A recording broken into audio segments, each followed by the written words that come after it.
가보지 못한 길을 걸어가는 두 가지 방법이란 제목으로 하나님 말씀 증거하도록 하겠습니다.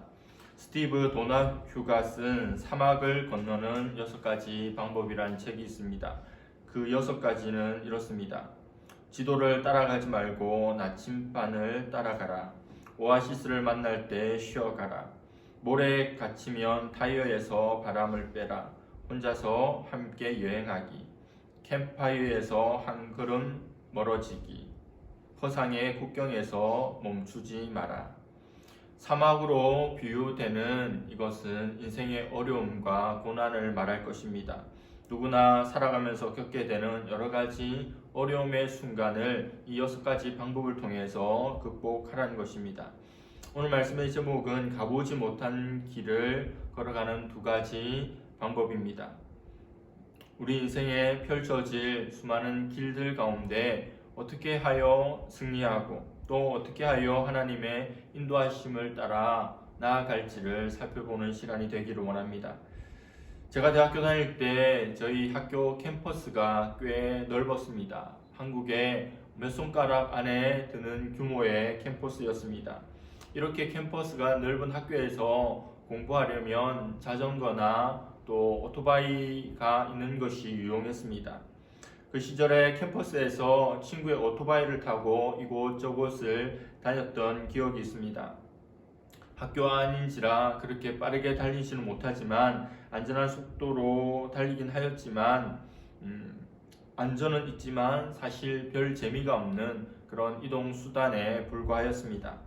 그러나 같은 오토바이를 타고 학교를 벗어나면 이야기가 달라집니다. 차도로 나오고 또 조금 더 나가서 교회로 나가서 오토바이의 속도를 높여서 타면 참 기분이 좋고 환상적인 마음이 듭니다. 물론 학교 안에 있을 때 안전하지만 재미가 없었던 것과는 다르죠. 조금은 위험할 수 있지만 그 위험을 감수하게 될 때 오토바이의 재미, 그 환상에 빠져들게 됩니다. 익스트림 스포츠는 그러한 사람들의 마음을 충족시켜 줍니다. 래프팅, 암벽 오르기, 산악 자전거 등이 그러합니다. 신앙생활에도 이 원리는 똑같이 적용되는 것 같습니다. 신앙생활 하면서도 흥미진진하게 또 다이나믹을 제대로 경험하고 싶다면 때로는 신앙의 모험이 필요합니다. 폴 트루니에가 쓴 모험으로 사는 인생이라는 제목의 책이 있습니다. 사람은 모험을 즐기고자 하는 그 마음과 그런 DNA가 있다라고 하는 것을 기반으로 쓴 책입니다. 우리 마음속에 있는 모험에 대한 두려움을 몰아내고 신앙의 도전, 새로운 시도들을 하게 되면 너무도 놀라운 하나님의 살아계심과 역사하심을 경험케 되는 은혜가 있을 것입니다. 온실안의 화초처럼 이것도 저것도 하지 않고 그저 안전하게 지내고 또 정해진 대로만 신앙생활을 한다면 신앙생활의 놀라운 역동성과 다이나믹, 그 즐거움을 경험하지는 못할 것입니다. 세상의 모든 일에는 이론과 실제가 있습니다. 대학에 들어가서 어떤 과목들을 배울 때도 무슨 이론과 실제 이런 것들이 있죠. 예전에 제가 대학부를 사역자로 섬길 때 일입니다. 겨울 수련회를 준비하면서 여러 가지 프로그램들을 준비하고 또 의논하던 때가 있었는데 이성교제 특강이 들어가게 되었습니다. 이것을 누가 특강을 하게 되었는고 하니 당시 대학부의 여자 간사가 담당했는데 아이러니하게도 그녀는 모태 솔로였습니다. 태어나서 지금까지 한 번도 이성교제를 해본 적이 없는 여인이 이성교제 특강을 하게 된 겁니다. 현장을 모른 채 책 좀 보고 또 주위에서 들은 이야기를 하지 않았을까 생각했던 적이 있습니다. 얼마나 이성교제 특강 할 사람이 없었으면 모태솔로가 간사라는 타이틀로 했을까 생각을 했던 거죠. 지금 그녀는 한 목사의 사모로 교회를 섬기고 있습니다. 말씀을 묵상하라고 하는 것, 말씀을 순종하라고 하는 것, 하나님에 대한 여호수아의 결심은 이론에 속하는 것입니다. 이건 쉬운 거죠. 내가 말씀을 순종하겠습니다. 또 말씀을 묵상하겠습니다. 그러나 실제는 골방이 아니라 말씀을 묵상하고 있는 장소가 아니라 넘실거리는 요단강 앞입니다. 그 위기의 순간에, 그 어려움의 순간에도 믿음대로 나아가는 것, 순종하는 것, 말씀대로 행진하는 것, 이게 어려운 일인 거죠. 교회에서 보는 세상과 세상에서 보는 세상은 그 풍경이 다릅니다. 같지 않습니다. 모세를 이어서 이스라엘을 이끌고 가나안 정복 전쟁을 해야 했던 여호수아의 두려움은 하나님 말씀을 붙드는 것으로 극복되는 것처럼 보였습니다. 그러나 실제는 요단강 앞에서 여호수아의 모습을 통해 드러나게 된다는 거죠. 하나님 말씀을 듣고 순종하는 여호수아의 아름다운 믿음의 모습들이, 중심들이 여호수아 3장을 가득 채웁니다. 여호수아가 이스라엘이 맞닥뜨린 요단강은 평소에는 30m 정도밖에 폭이 되지 않는 그리 큰 강이 아니었습니다. 제가 수년 전에 이스라엘에서 본 요단강은 오히려 더 작은, 더 좁은 강이었습니다. 아니, 이게 강이야 라고 할 정도의 마음을 가질 정도로 강이 그렇게 초라해 보였습니다. 그러나 오늘 본문 속의 요단강은 평소의 요단강이 아닙니다. 이스라엘이 지금 건너야 하는 이 요단강의 상황은 비가 많이 쏟아지는 우기의 상황입니다.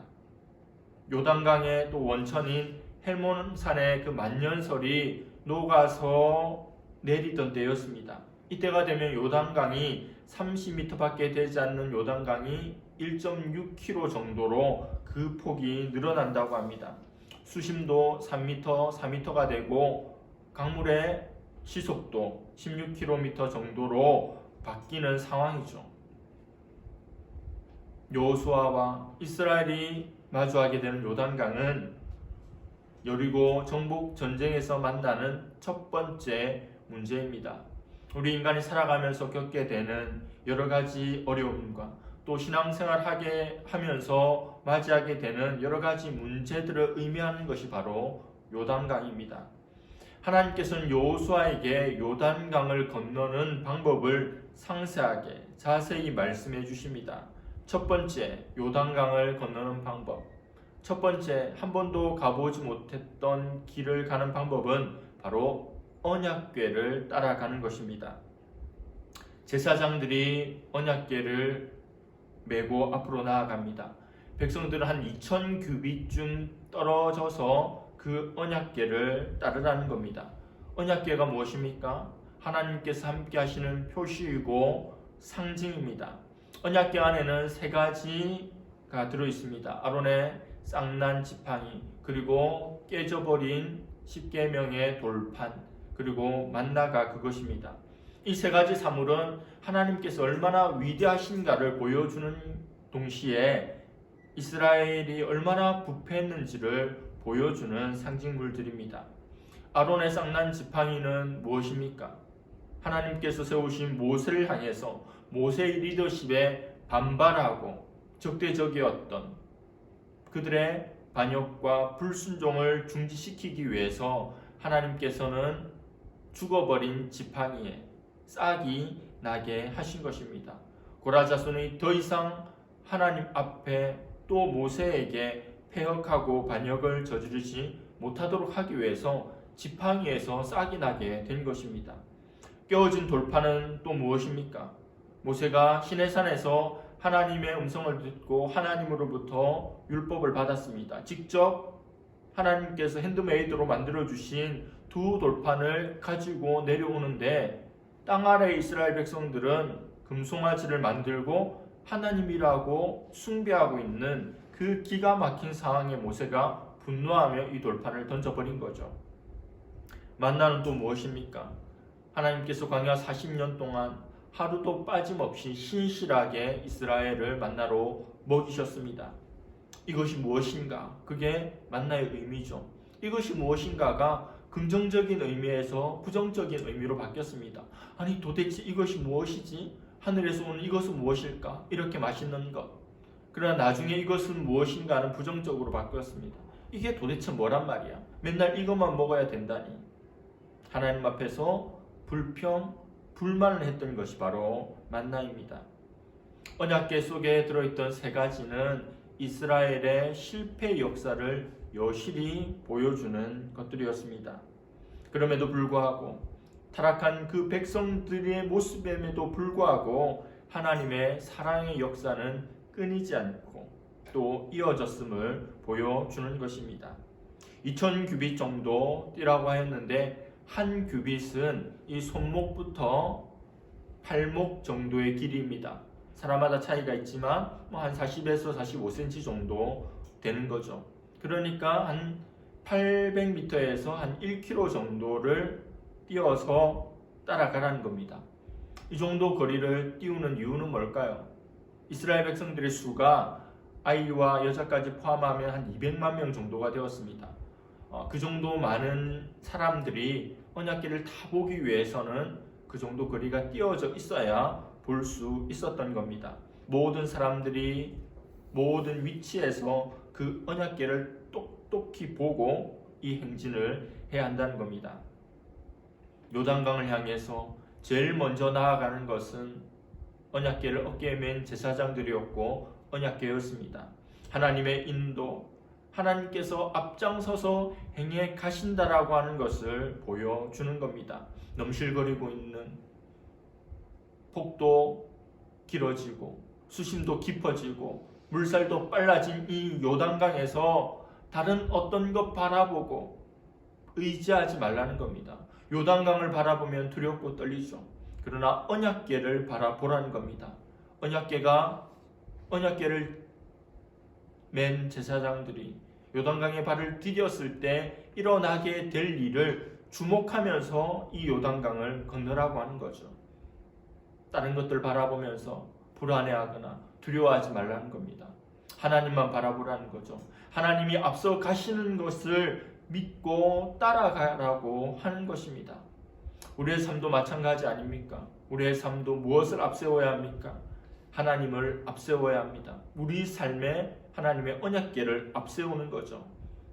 성경 통독을 통해서, 말씀 읽는 것을 통해서, 예배 드리는 것을 통해서, 기도하는 것을 통해서 하나님의 뜻을 발견하고 하나님 원하시는 것을 발견하고 또 하나님께서 이끌어 가시는 것을, 하나님께서 먼저 행하시는 것을 믿고 의지하며 나아가라는 것입니다.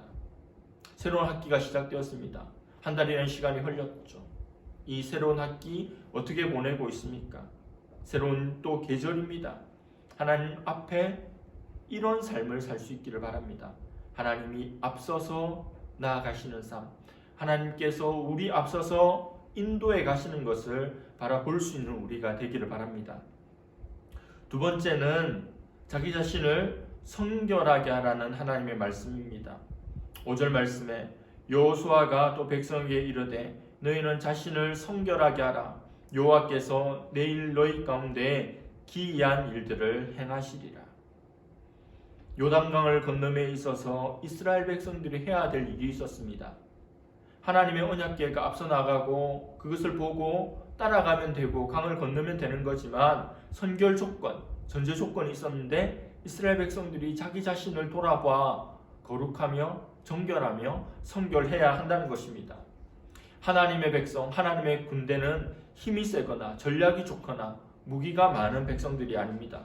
하나님의 군대는, 하나님의 백성은 도덕적으로, 영적으로, 성적으로 깨끗해야 합니다. 하나님은 이스라엘 백성들에게 이 거룩을 요구하시는데 거룩은 다른 거라는 거죠. 세상 사람들이 살아가는 것과 다른 방식의 삶을 원하시는 겁니다. 요단강 이쪽에 있는 이스라엘의 모습이 요단강 저쪽에 있는 가나안의 7 족속과 달라야 한다는 겁니다. 그들과 다를 것이 없이 똑같다면, 세상 사람들과 다를 것이 없이 우리가 똑같다면 어떻게 우리가 하나님의 백성이고 하나님의 군대일 수 있겠습니까? 그 시대의 사람들은 우상을 버려야 했습니다. 정결해야 했습니다. 또 범죄하지 않아야 했습니다.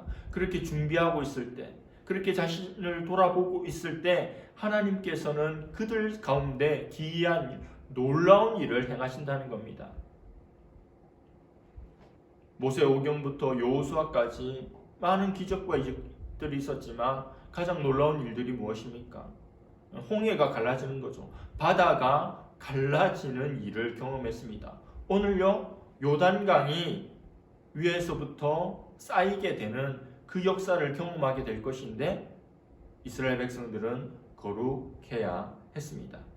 여러분, 하나님 앞에 기도하고 있습니까? 하나님께서 행하실 기이한 일들을 바라고 있습니까? 기도하고 있습니까? 원하고 있습니까? 우리도 자기 자신을 성결하게 해야 합니다. 말씀의 잣대에 나를 비추어 보아야 합니다. 이 세상은 얼마나 많이 영적으로, 도덕적으로, 성적으로 타락했는지 모릅니다. 얼마나 많은 거짓 우상들이 있는지 모릅니다. 수많은 사람들이, 온 사람들이 돈을 섬기며 또 도박에 빠져 있습니다.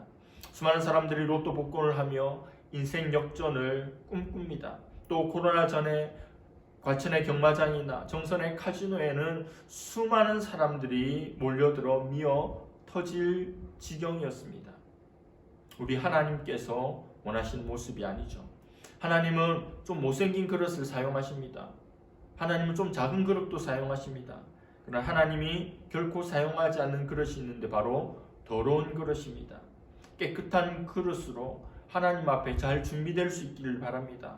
아름다운 그릇 되기를 원하고 또 큰 그릇 되기를 원하지만 하나님께서 바라시는 것은 자기 자신을 성결케 하는 깨끗한 그릇이 되기를 바라고 또 그 그릇을 하나님께서 사용하기를 원하신다는 것입니다. 강을 건너기 위해서 일반적으로 생각할 때 필요한 것은 무엇입니까? 배가 필요하겠죠. 뗏목이 있거나 또 그것을 만들 수 있는 여건이 되지 않는다면 정예의 군사들이 먼저 수영해서 그 강을 건너가는 것입니다.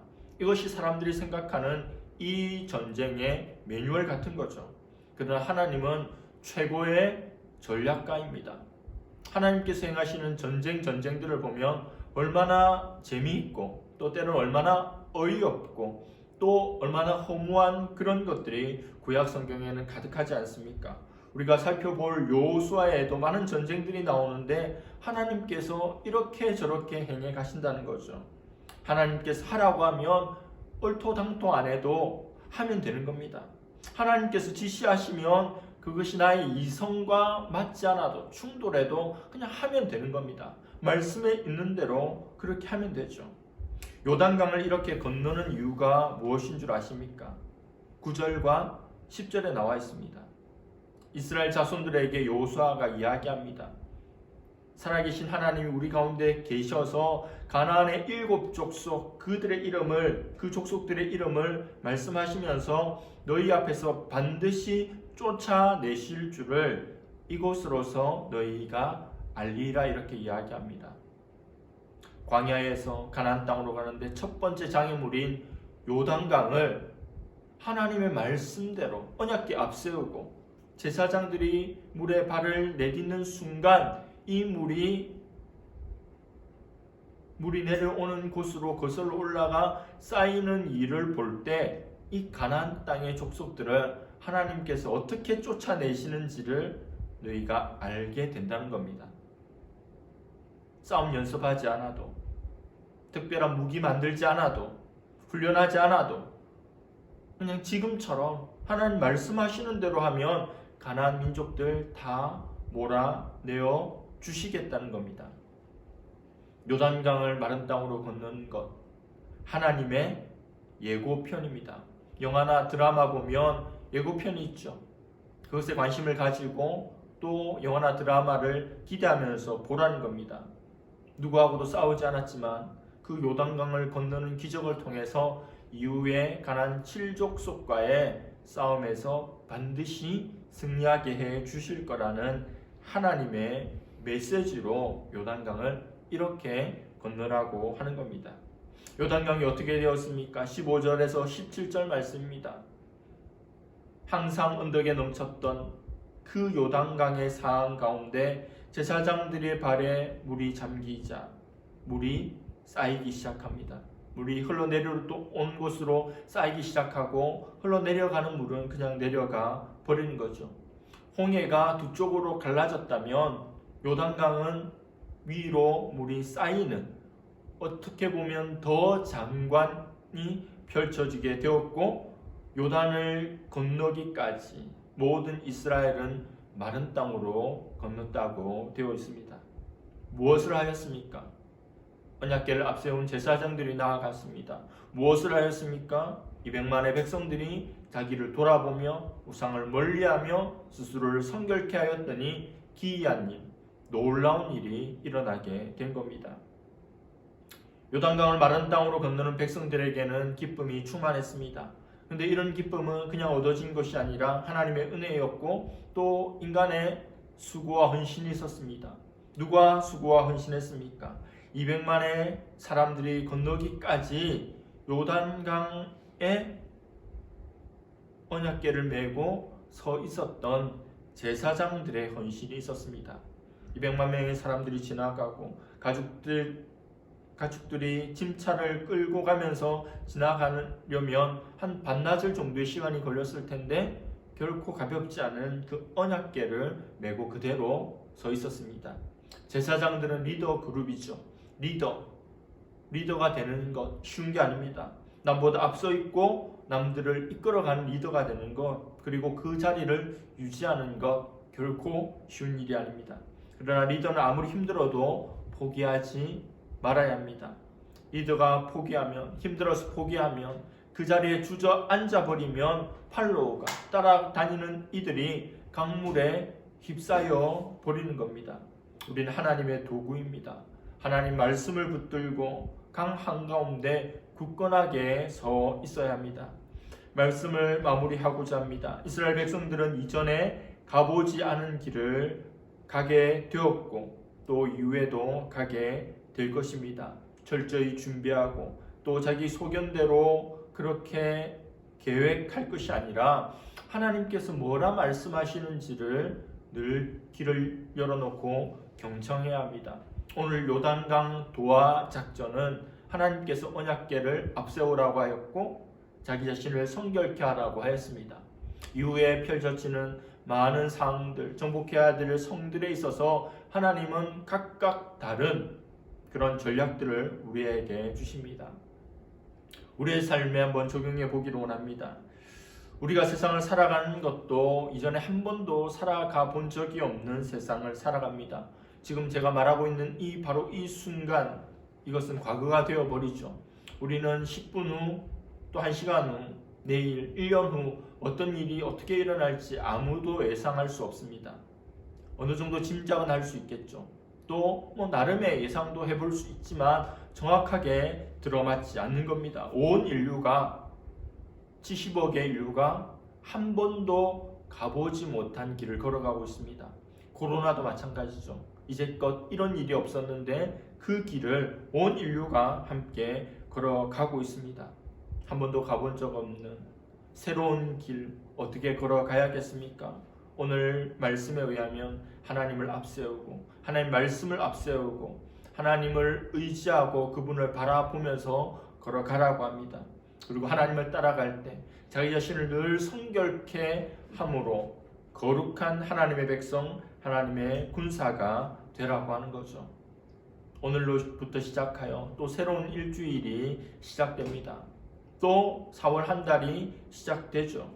하나님께서 인도하실 것을 기대하며 나갈 수 있기를 바랍니다. 그리고 하나님 앞에 세상과 구별된 거룩한 존재로 나아갈 때 하나님께서 우리 발을 디디는 곳곳마다 승리를 허락하여 주시는 은혜가 저와 여러분들 가운데 있기를 간절히 바랍니다. 기도하겠습니다. 하나님 아버지, 이스라엘 백성들이 요단강을 건널 때 보통 생각할 수 있는 접근 방식이 아니라 하나님께서 말씀하여 주시는 언약궤를 앞세우고 자신을 성결케 하는 방식으로 건너게 된 것을 살펴보았습니다. 하나님, 우리의 삶도 한 번도 가보지 못한 길을 늘 걸어가야 합니다. 말씀으로 우리를 인도하여 주시고 또한 하나님과 동행하고 하나님의 인도하심을 잘 받기 위하여 우리 자신을 늘 돌아보아 성결하며 거룩한 주의 백성들이 되기를 원합니다. 앞서 행해 가시는 주님, 또 여호와 이레의 하나님을 기대하며 승리하며 살아가는 우리 모두가 되게 하여 주시옵소서. 감사드리며 예수님의 이름으로 기도드립니다. 아멘.